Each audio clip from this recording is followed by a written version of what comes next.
Alright, so let's just talk about what's been going on recently with Steam. There's a very offensive game called Rape Day, which allows you to pretty much rape women. You're a serial killer rapist that rapes and kills women, and it's very violent, very offensive, very disturbing to many people. And I understand where people are coming from, obviously. It's not a game that I would play myself, but Valve did make a statement today saying that they're pulling the game from Steam, and I don't know what to think. I'm going to read their statement for you guys, and you tell me what you think.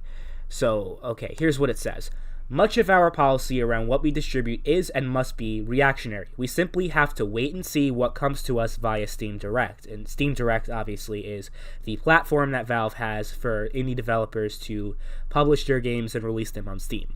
Okay. We then have to make a judgment call about any risk it puts to Valve, our developer partners, or our customers. After significant fact-finding and discussion, we think Rape Day poses unknown costs and risk, and therefore won't be on Steam. We respect developers' desire to express themselves. Well, that game's a real way of expressing yourself, don't you think? The purpose of Steam is to help developers find an audience, but this developer has chosen content matter and a way of representing it that makes it very difficult for us to help them do that. And I have to say, I respect Valve for pretty much saying, look, this has all to do with our business, we're not really taking a moral stance, but to have a game like that in our store is really not good for our business. That's pretty much what that statement said. They weren't pretending we at Valve are outraged that such a game would want to exist on our platform. No, it's really all about, hey, look, this is not good. This game is really disturbing, and it would not make us look good as a company to have that game up there. So I do respect Valve for at least being transparent, because you have all these fake activist companies that are like, we at whatever company take a social stance on all these issues, and we really care about people. Meanwhile, they screw over their customers, they screw over their employees.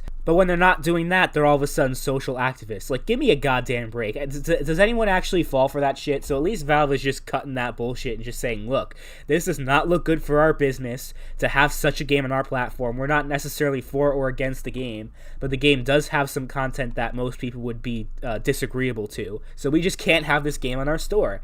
You gotta commend them for doing that at least. They're just, they're them being transparent. But whether you agree with the content in the game or not, or whether or not you even think the game should be censored or not, is irrelevant. You have to admit that Valve being inconsistent about their policies, because this game followed the rules. It followed Valve's terms of service when it came to their Steam Direct program, and there was no problem. But all of a sudden, Valve was just like, no, we gotta pull the plug on this. That doesn't set a good precedent, that Valve can just do whatever the hell they want and no one's gonna care, because obviously no one's gonna be outraged that Valve pulled a game where you can rape people. You know what I mean? That, like, most sane people are not going to have that position.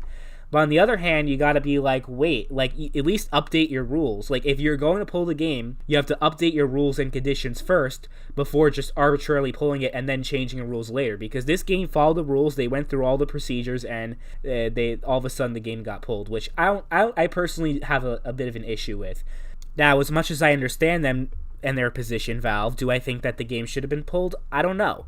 Honestly, like, I personally do not agree with a game like that and the content in that game, but I do think there are double standards that, oh, this game promotes rape, this game is going to turn people into rapists, and this game is for sick people. Meanwhile, you have people playing games where you murder a whole bunch of people in Grand Theft Auto. And I might be missing something here, but I fail to see how a video game that simulates rape is any worse than a game that simulates violence and extreme violence, like and gore and all that other stuff, which people are fine with, but a game that simulates rape is just a bit too far. Even though when you're murdering someone, you're ending someone's life. When you're raping someone, you're destroying their life forever and scarring them emotionally. I just don't see how one crime is worse than the other. I personally, again, would not play a game like that just simulates rape, because it's kind of like, what's the objective here? You're just raping a whole bunch of people. But at least when it's a game like Grand Theft Auto, it's a competition, and Call of Duty is a competition. Even though you're killing people, it's more of a competitive thing, and that's really why I like those kind of games. And you unlock challenges, and you know what I mean, and there's some difficulty to it. But this game doesn't seem too intellectually stimulating to me, like it actually does anything for you. It's just, oh yeah, let's just rape a whole bunch of people and just, like, be edgy. Not my thing. But I also feel as long as it's legal, people should be able to do and play whatever the hell they want, in my opinion. So that's my position. Let me know what you think. Thanks for watching. See you guys later.